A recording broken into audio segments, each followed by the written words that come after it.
This video will show you how to create a new Visual C# project.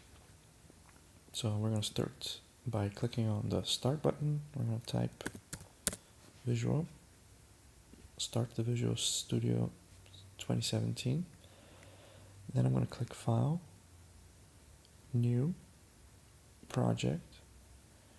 I'm going to make sure that Visual C# is selected here. And then I'm going to choose Windows Forms app. The next thing that I'm going to do is I'm going to give it a name for my project. Let's say I'm going to call this first project. And by default, the project name is going to be what your solution name is. The solution name is just the name of your folder where this project is going to be saved. Now you see, but by default it picks some place where it wants to save it on your computer. We're going to change that. We're going to click on Browse.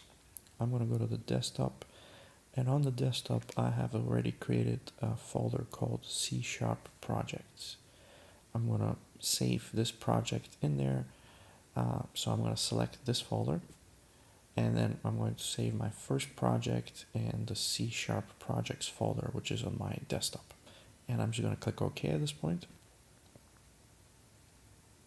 And it will take a little bit, and you're going to see that this is your first project.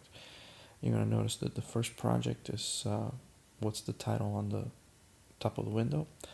If I wanted to, this little form here is the little form that's going to show initially. Let me just go and resize it. Right? I'm going to resize it a little bit.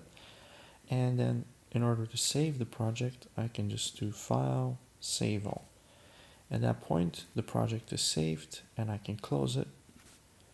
And if at any point I want to reopen my project, I double click the folder where this is saved, open the first project folder, and then I double click the first project solution in order to get Visual Studio to open this file so that I can continue editing it.